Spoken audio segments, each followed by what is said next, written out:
welcome back to The Seven Deadly Sins Anime Review, episode number 74. We are here reviewing the 28th episode of the sequel series, The Seven Deadly Sins, The Four Nights of the Apocalypse. This episode basically the episode's called, here we go, Confrontation. This episode adapts from the rest of chapter 90, the remaining, 13 pages, I think it is. Let's see, how long is this chapter? This chapter is 20 pages, so it's roughly the last, basically pages 8 through 20 of chapter 90. The entirety of chapters 91 to 93, and the first 2 pages of chapter 94. That's what we end up with. Excuse me. The episode starts with Ironside taking Guinevere, who is taking her to Camelot, and it does look a little different than the last. They usually look like a hellscape. They did mention that he was stealing pieces of land throughout the whole Britannia for his own purposes. And he points, is that tall tower that's hanging upside down? Is that basically Camelot? Is that the king's palace? Yes, and of course Guinevere does mention Ironside that he will basically, kind of in a way, die in the hands of his beloved son. Now, is that Percival? Well, we'll find out. We do have a debut about 4 new characters in this episode. And then we have her just walk into this gate of something, I remember what it's called, and then she sends an incantation is that right? And then she just immediately teleports to seeing Arthur talking to Merlin, which they have her outfit different in the anime than they have in the manga. In the anime, they have it where this Merlin's outfit shows off her abdomen. In the manga, it's much more a little conservative when it comes to the top portion of her outfit, where it looks like he's just talking to her or something. It's not exactly clear what's going on here. He's like, I see you. I'm sorry about that. It's like he just talks there for a while. They do change the line here from the manga, which she's like, you like your brides young? And change the anime, are you a lolicon? A lolicon? It's like, no, this is basically the marriage for political purposes. And then, of course, she points, this must be Merlin. She's a fake. Not the real deal. And then he just basically murders her. Yeah, it turns out that the Merlin we've seen in the series since the first episode is not the real Merlin. This is an imposter, a fairy. Why in the world he did this for is, in case you're curious though, this is never explained in the manga why he did this. And also, if you're curious, if this isn't Merlin, where the heck is Merlin? The answer? Don't know. I have honestly no idea. The manga does not address what the heck happened to Merlin.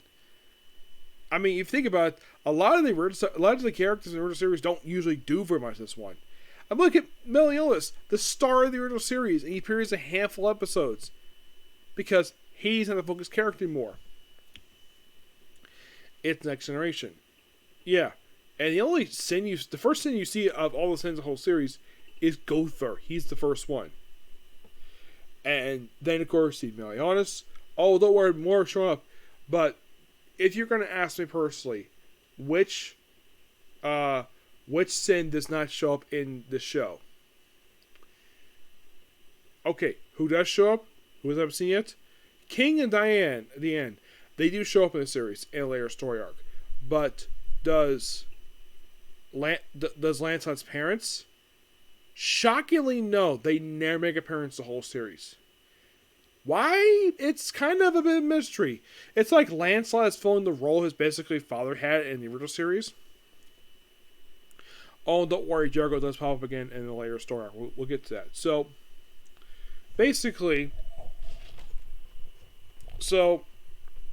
then Guinevere gives, also, after he kills the fairy, he then has his fake arm consume her.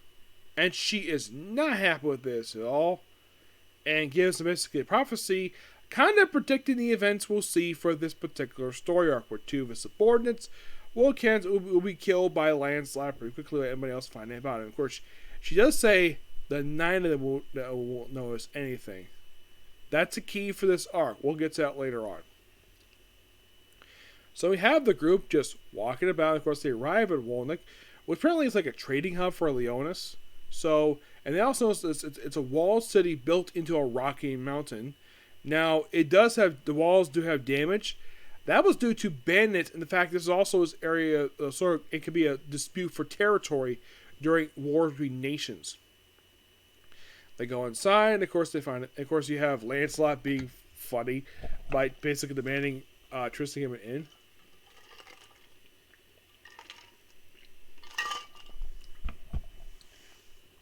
And apparently Tristan's group had been there before. So they go to the same in, and of course he goes, "Oh, hi, Prince Tristan." Oh, okay, of course you mentioned like two large rooms. Like, okay, so we have these three, the elements are not available, so we have these other rooms. So the girls will get their own room, and this actually was suggested by Gawain, who's like, "Ooh, I get to basically share a room with two pretty girls." Despite the fact these girls basically have a thing for two guys in a group.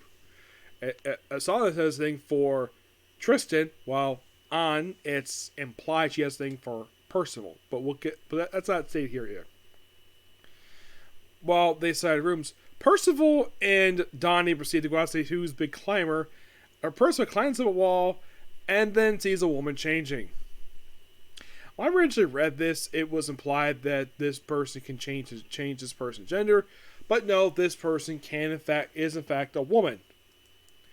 Who is this woman? Her name is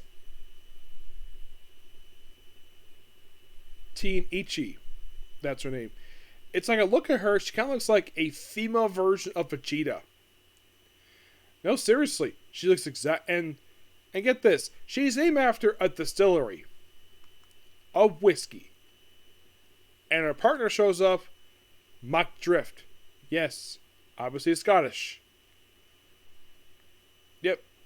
Scottish whiskey. Show up, and then of course they have rematch of the rock, paper, scissors. And of course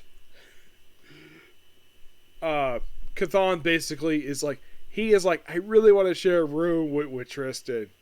And Percival share the other room. And Percival has a rematch, and because Lancelot lost, so Cathan has share a room with Lancelot and Percival. Well, I think their room, it's like Donnie. I think it's like Donnie.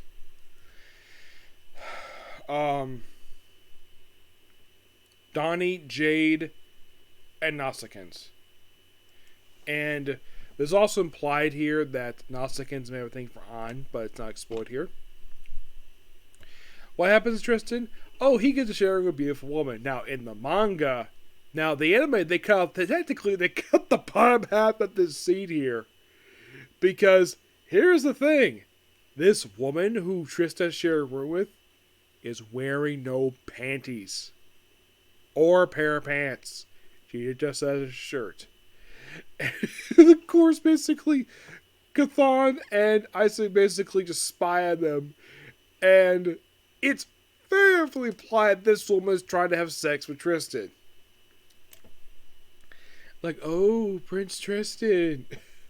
I think this is kind of funny. And what actually is happening here? Tristan requesting that she button up her shirt. Because shirt's open. Because he's embarrassed by it. And, oh, this is so hard. Can you do it for me? Meanwhile, though, we have Donnie and Percival go join the festival. And we see events for our next episode. Great episode. I personally loved it. Yep. And I can't wait for the next episode, which will not air next week. But next episode will air in 2 weeks. So, as we're kind of risk it, that's coming back. Well, this one's taking a week off. Interesting. It's kind of weird whenever shows do this, where they just randomly take a week off. Yeah. So, as of now, I have 2 more anime left to cover for today. As for cover the last one, not sure yet, we'll find out later on. Next up, basically, is Fairy Tail Winter's Quest, And maybe if I get time, I might get a chance to work on it. Is the Rotten Girls Dungeon. So please be sure to like, comment, subscribe, turn notifications, and do not hit the like button. Okay, let's do it. Bye.